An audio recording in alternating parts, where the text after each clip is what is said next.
Hello. Hello to everyone out there. My name is Aaron.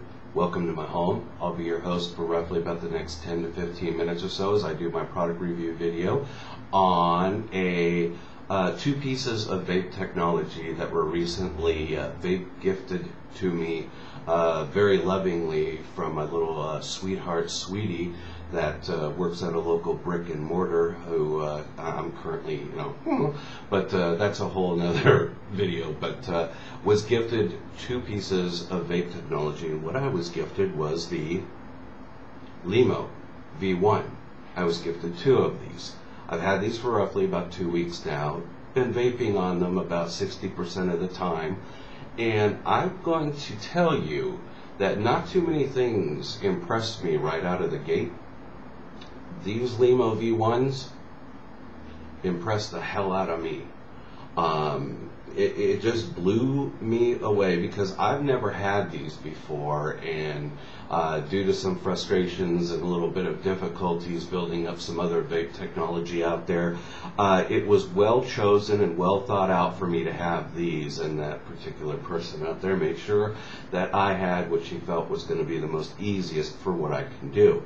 And I will tell you what, the thought that went into getting these for me, if it was a baseball, it would have been hitting out of the park, scored a home freaking run. I love these things. Actually, these have actually augmented and supplemented some of my other vape technology, which is now collecting dust. But just a real nice, simple, straightforward vape tank. It's in line. It's like a cousin to the original K-Fun style tanks that aren't really in high fashion or favor anymore. But if anybody doesn't know K-Fun, maybe actually seeing a visual implement of that bygone era will jog or jostle some memory. This is an Orchid V2, straight up 100% K-Fun family, could be considered a vape relic, kind of, dinosaurial, that needs to be dug out of the earth and, rediscovered or something like that. But I was gifted this about 6 months from a good close social media friend. Absolutely love it. Built on it 5 or 6 times. Wonderful flavor tank. Not too good on the vapor production, but it's wonderful. But this has actually met the Orchid V2 and like the Atlantis V2 right in the middle. It is right in the middle. It is light years better than the original K-Fun series family of tanks. It's not as vapor impressive as an Aspire Atlantis V2 tank. It meets right in the middle, just like a medium amount of vapor with awesome freaking flavor. And I'll just give you a little example here.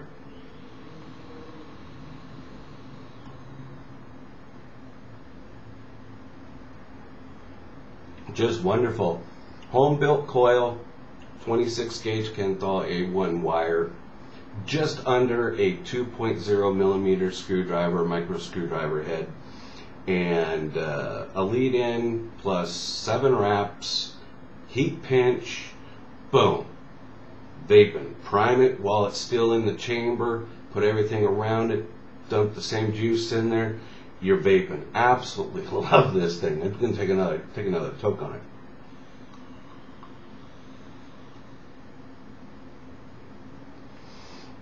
Absolutely wonderful. The flavor is so impressive. It just like goes on your taste buds in your mouth and just like it's like champagne on the tongue, and it's wonderful. And it vapes great on any piece of technology. A volt only regulated mod, a watts only regulated mod. Haven't tried it on an unregulated mod yet. I'm not that confident with it yet. But I've been vaping it solely on the Pioneer IPv4, which was recently updated via for free over the internet through the manufacturer to an IPv4S. Instead of doing 100 out of the box, it does 120. It gave me 3 brand new coil material building options in there to whatever material I choose. Put it in there, fires accordingly. Don't quite know how that works because I haven't built temperature control yet, but I will. But back to the Lemo V1. Very straightforward. And so what I'm going to do is, this is going to be a twofer. I'm not only going to sit here and boast about the wonderments and the excitement and the wonders and all the goodies about this tank. I'm actually going to do a twofer. Normally I do product reviews and just leave the product on the desk, walk away from the video. I showed it off, I took a couple vapes, and people can make up their minds, leave it at that. But this one I'm actually going to show you how easy this tank is, how faceted this tank is, how multi-purpose this tank is, how straightforward and easy to build. From washing at the kitchen sink and drying, with medium heat on a hair dryer, to actually putting the pieces on a table, to getting all the other implements needed to build a coil, to wicking it up, juicing it up, and vaping. 10 minutes between wash, rinse, dry, get everything together, sit down and do it. Boom, 10 minutes later, you're vaping.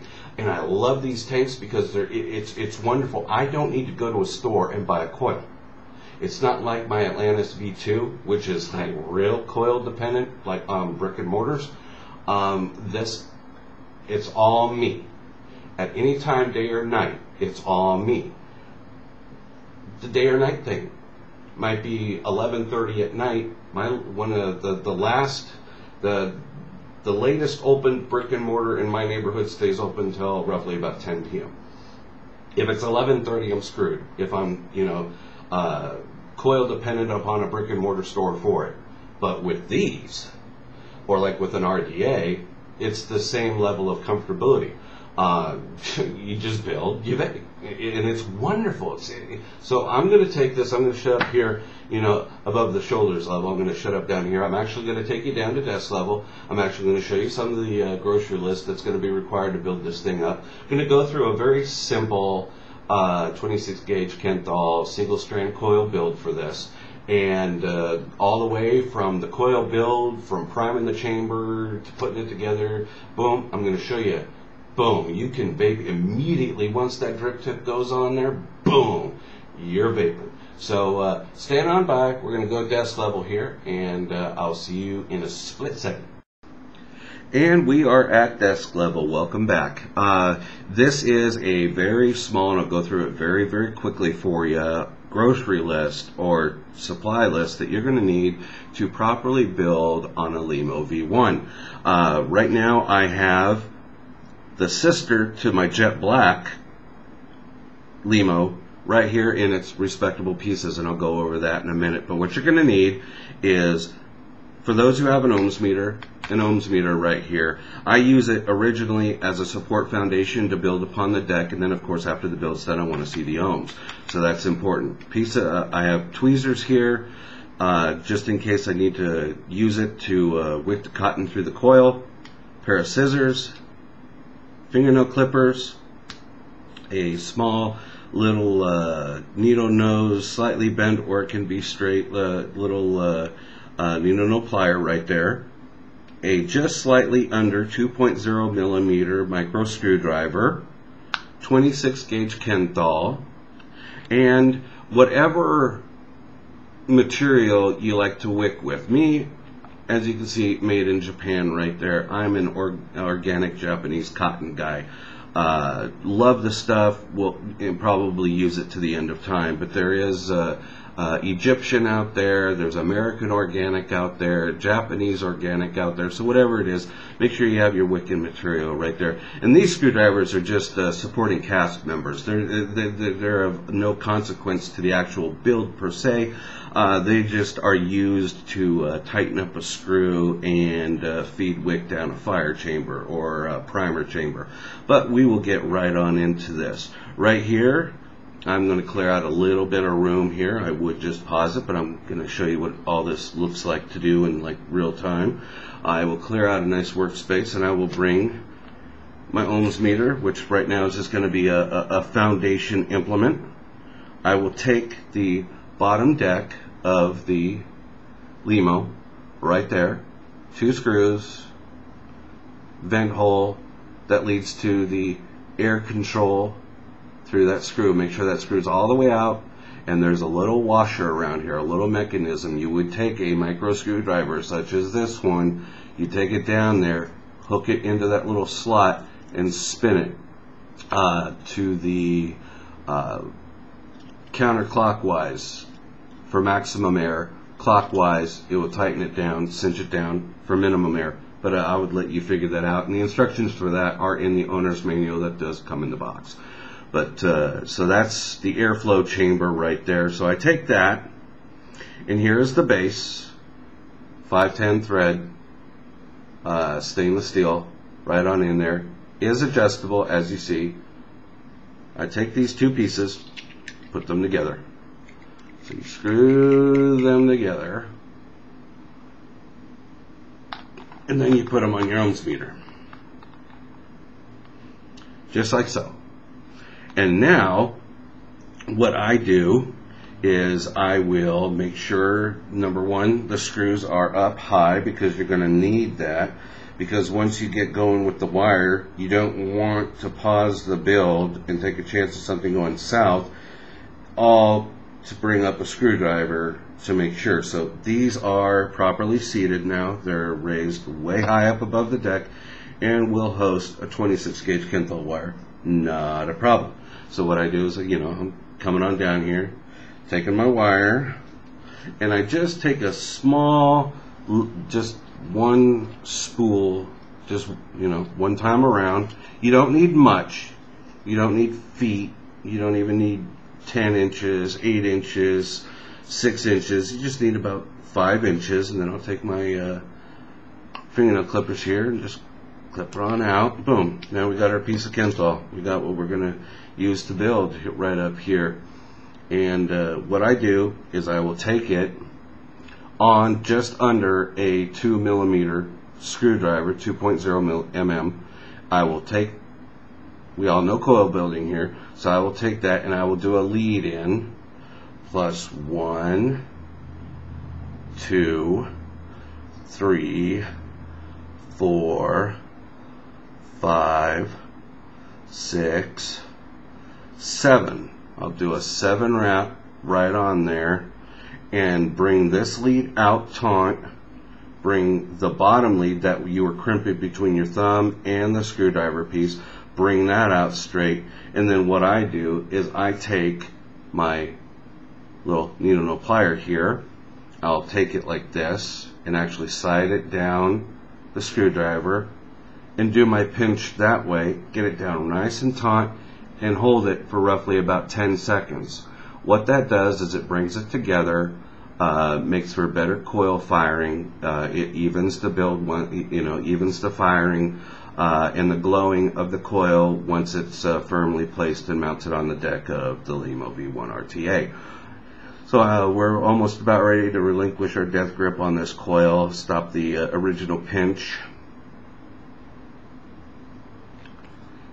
And there we are. Beautiful looking little coil. I'll actually take it off the screwdriver here, and beautiful little coil that we got going on here. And don't matter about the ends right now. Don't worry about clipping right now. But what I do, what it would do is I am going to put this back on the screwdriver just to give me something to grip. There we go. And then I put that right down there. I put that right down on the deck. And I have one of the leads protruding out to my left of that screw and one lead protruding out to the right of this screw. And that's great. And so what I'll do is I will actually start and bring this up so that it hugs that screw. And then what I do is I'll hold it right there, bring my needle nose right here, grab the end of this, and pull taut. And I have a nice taunt right on there. And then what I'll do is I'll come here, if I can see it. You get old like I am, your eyesight starts going a little bye-bye. And then I will start screwing that lead down like so. And now we have an end that is properly secured down, not going anywhere, but I'm going to make sure. I like to double check once it becomes in plain view. I will grab, twist, Oh yeah, she's on there real good. And then what I will do is I will take my clipper, bring this lead out, straighten it up a bit, clip, right there. Because that end is not needed anymore, and I'm just going to double check it's secure. Bingo. And then what I'll do is I'll do the same thing for the other one. Now mind you, with me talking here, it is taking some time. I have slowed the process down. I'm kind of doing a step-by-step. But all together from start to finish, this should take you no more than 10 minutes. And then I will hook that underneath that screw, bring it under right here. Pull it taut, get the needle nose action going on again. Make sure it's real nice and snug on that screw, and it feels like that it is. And then I will take the screwdriver again and tighten that bad boy right on down. You don't want to over wrench it because one of these does have the insulator piece and it's not as firm as the pure metal to metal down here. So one of these sides you want to go a little light on and not do a hard wrench. But there we are, and then what I do is just like I did for the other one, I'll bring that piece out so that it's straight, get it as close to that screw as I can, and do a little snip. And there it goes. And now that has been mounted onto the deck, and what I do is I will take this screwdriver now. You got to center it, so I will center gently.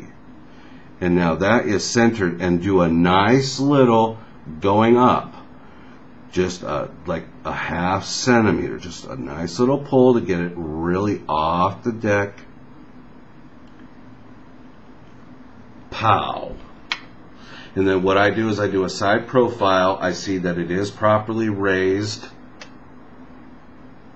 above the deck right there. You can see that it is raised above the deck, so you don't want it shorting out. And now we will, okay, we got a 1.45 ohms, but don't let that scare you. My ohms meter always does something weird. If it says it's 1 ohm, it's actually 0.9. This ohms meter is a little off. Might be undersensitive, oversensitive, I don't know.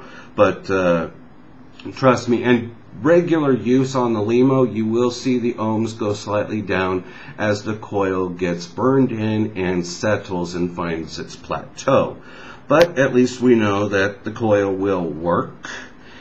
And so what I do is I take this off, El Temporare, then I'll unscrew right here on my IPv4.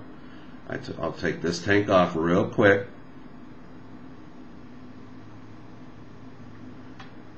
Put that off to the side.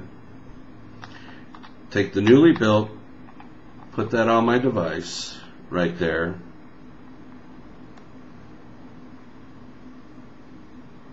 And then what I do is I will stand by with my tweezers. And right now I will pump this up to 20 watts. Again, standing by with tweezers in case needed. Nice glow right there. Nice glow. Only a slight pinch is going to be needed, because that's pretty good. Again, a nice little pinch up on top. And then what I'm going to do is I see that it is not burning evenly in one area. I'm going to do a little guitar strum here. Strum, strum, strum, strum, strum, strum, strum. Perfect. Perfect. And then I'll let that cool for a second. That one's fine. That's a good coil. And my device is actually showing that, see the ohms meter, I think I need to buy another one because this one just isn't accurate. My IPv4 says we're at 0.8 ohms, right actually where we should be. 0.8, 0.9, 1 ohm, right around there. Boom, we're happening. So now this is cooled off enough that I'm actually going to take it off my mod.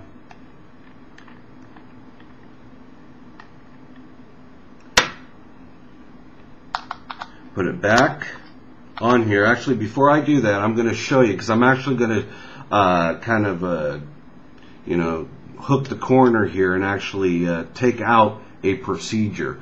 But normally, dependent upon your e-juice bottle, is dependent upon if you can use this lower feed hole or not. But right in here, that screw that you see right in here, that's where you would feed your juice. But when you have a bottle of juice similar to mine here, and it has that type of a real wide bore, and it's not going to fit flush and keep this area from getting juiced up, I will not use that hole at all to feed juice into my Lemo V-1. So I'm going to put this, so I'm actually going to cut a process out. I would show a normal feed of juice into the tank via that screw hole, but I don't want to make a sloppy mess. So I'm going to show you how to circumvent that screw hole, but it's kind of tricky, and you got to do it. You got one shot. You know, so here we go. So we got that. Coil's built up. I'm going to take my cotton, and then it doesn't need to be too thick. It doesn't. But similar to what you'd use on an RDA, using 26 gauge Kenthal, building on a slightly below 2.0 mm screwdriver, you know, you can do it. But me, I roughly take about a centimeter here or a half. Then I start cutting down, just getting nice, even length. Make sure my cut's nice, which it is. Whittle one end to a point, just like you do for an RDA. There we go. Feed it on through. Don't need the tweezers for this one. And then pull nice and slow. Pull taut on the other end. Nice and slow. Nice and slow. And boom. Right there. You got your wick in there. And then what I'll do is I'll take my scissors and I'll cut flush right to where you see. I'll move the wick here. Right here at this lip, right here is my gauge. I will actually take and rest the scissors on the furthest extreme right there. Make sure my wick is coming out nice and flush. Good cut. Do the same thing. Rest it on the deck right there. Make sure the wick is out. Nice cut. Boom. Could just be a little tapered off because I like them being nice and square, which now they're square. Now I will take the bottom chimney piece that I actually call the fire chamber, because that's, you know, warm fire chamber. So I will lift up one of the wicks, feed it to the bottom, lift up the other one, feed it through the bottom chimney piece, screw down. Then what I do is I use a very micro flathead screwdriver, because the wicking material is in the straight up position. I will take it and push it down flush against the build deck, which will be towards you, and make sure that there's enough room on the outer on this side for the juice to properly come up and wick. And then you spin it around, force it down, start flattening it down against the build deck, making sure there's plenty of room between the wick and the outer wall of the fire chamber right here, so when the juice comes up it can do so without being interrupted. And boom, that fast, done. It's all pushed down. You can see it right on in there. There's the coil, screws, the wicking material has been pushed down. It's ready to absorb juice. Now what I will do is I will prime these wicks. Give that some juice on that side. Give this some juice on this side.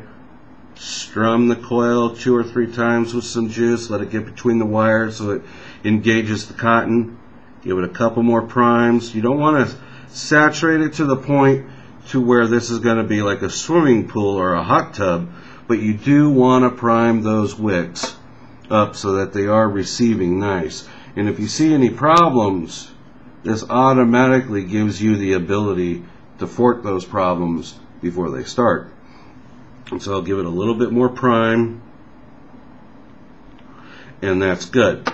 Put that bottle off to the side. Now you put the top chimney piece on. Just screw it on like so. Boom, make sure it's nice and tight. And now this is the procedure that I'm actually going to show you, that I circumvent that screw juice hole down at the bottom of this device. I will put, making sure that the rubber gasket is properly seated and sealed down there, I will actually push this down with one hand and hold it and actually put pressure, downward pressure, and hold just like that, making sure that my thumbs are on the tank, and I will actually top load it.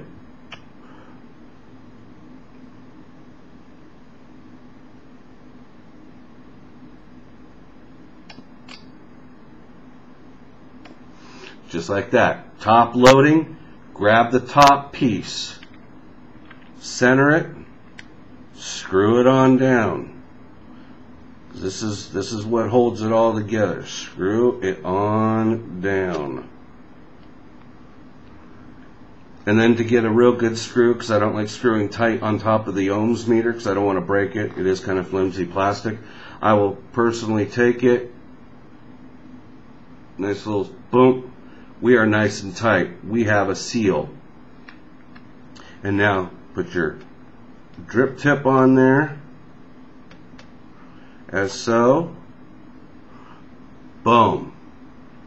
This stainless steel Lemo V-1, a sister to my jet black one, is now ready to go. So what I'm going to do is I'm going to mount this on to my IPv4.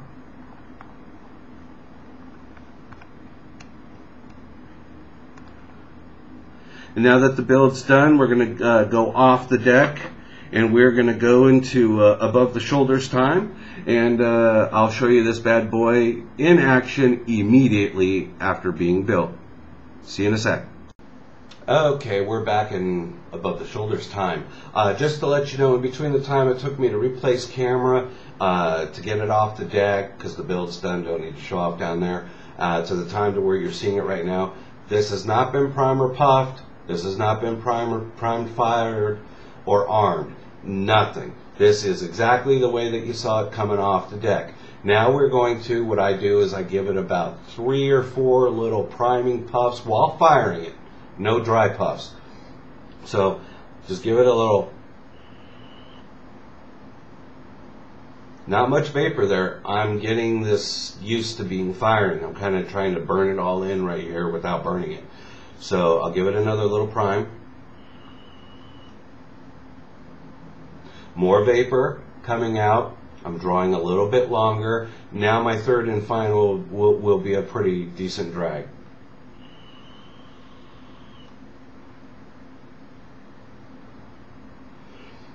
There we go. We are settled. My 3 to 4 primes are done. It's armed. It's ready to go. It's got teeth. And the ohms meter said that we are now at 0.97 ohm, just below 1 ohm build. That, I've heard it from a friend of mine who has vaped Lemo V-1s for roughly, 7-8 months now. He said if you can get your builds, if sub-ohming isn't so important to you, but you want a little bit of that action, build it from 0.8 to 0.9 to 1 ohm.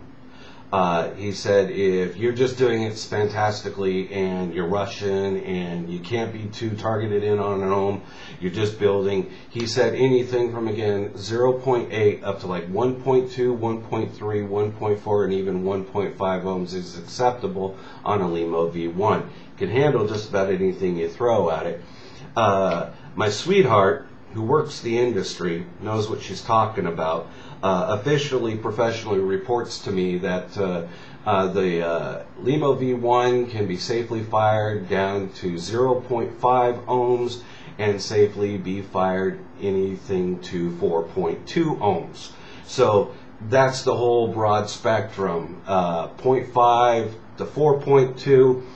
If you're trying to target into an absolute sweet spot, my friend reports 0.8, 0.9 to 1 ohm is this device's sweet spot, and I tend to agree, because we are at we are at 0.95 and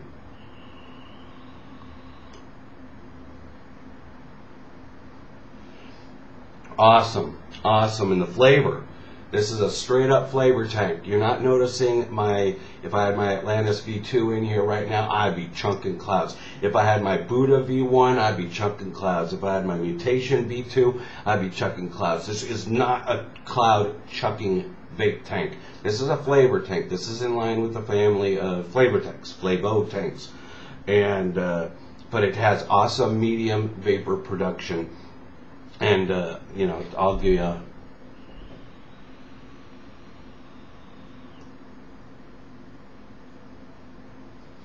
nice medium level production, and that was kind of mouthy to lungy, but I'll go direct lung here and show you. You can do both, mouth to lung, like a Pro Tank 2, Pro Tank 3 Mini, or you can go straight up lung like an Atlantis V2.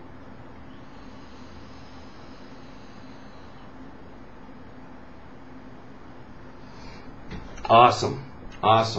Haven't had a burnt dry hit since starting to use these bad boys. Haven't had a problem.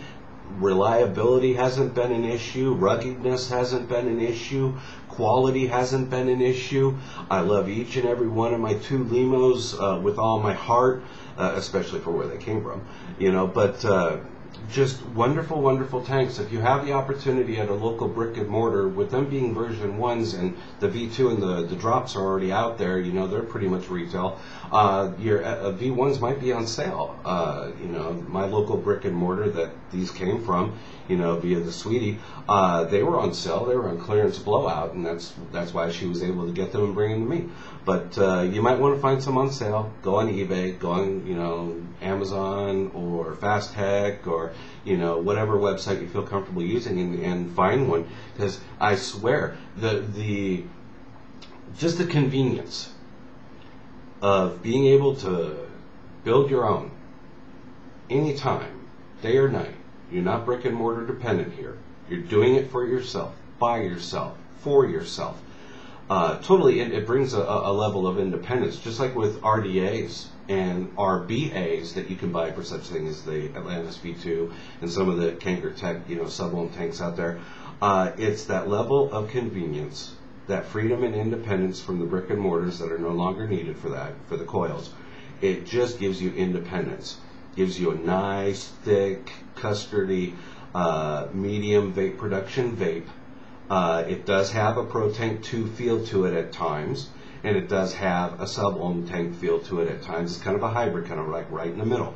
And one nice thing is this has an awesome 5 milliliter capacity tank. This is an all-day tank. When I wake up in the morning, if it's just, you know, barely there, I fill it up.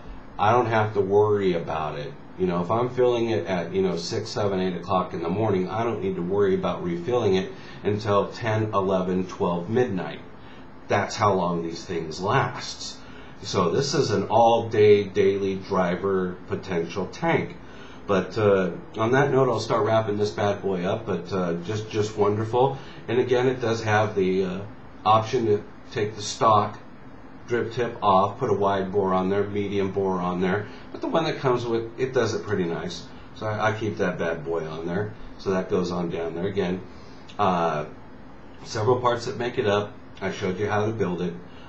Wick it, prime the juice, get the fire chamber ready, drenching it with juice, putting it all back together. I hopefully for those that didn't know how to do it, I showed you how to circumvent feed bottom holes by just holding that tank glass, the Pyrex, real firm down, putting a lot of pressure, juicing it from the top, and then putting the top seal on. So again, with that, I'll do a couple more little vapes for you to see that this wasn't a fluke.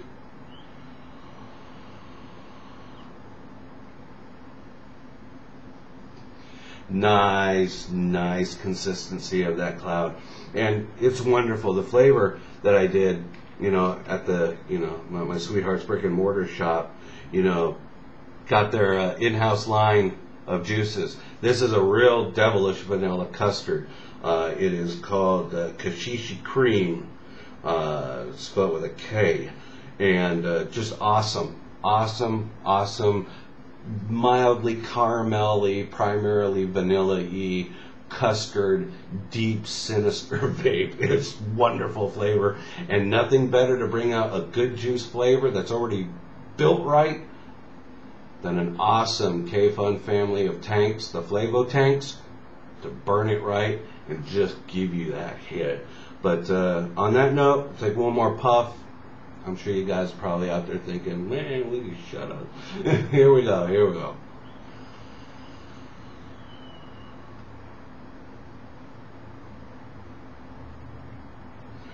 There we go.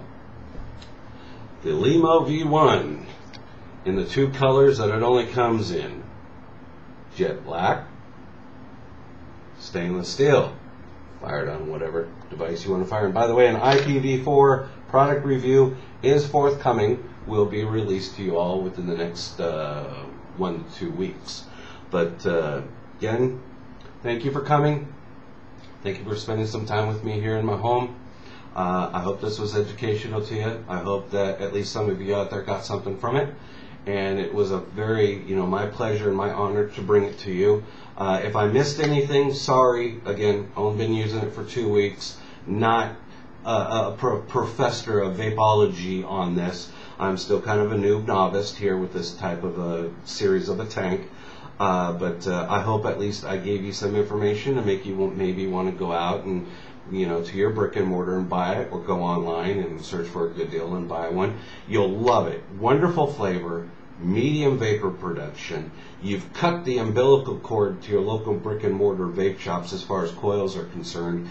You build it for yourself, you build it by yourself, and you use it. You're not time dependent on store hours for it. 5 milliliter capacity, the option to change out the drip tip to wide medium bores, fires on any regulated volts mod, regulated watts mod. Can do temperature control. The Lemo V1s can do temp control with the right coil, like titanium and nickel. So that option is available to you as well. But on that note, again, thank you for coming. And it's been a privilege to bring this to you. And I'll have another product review video here real soon for you, right on the way. Thank you for coming. Bye-bye.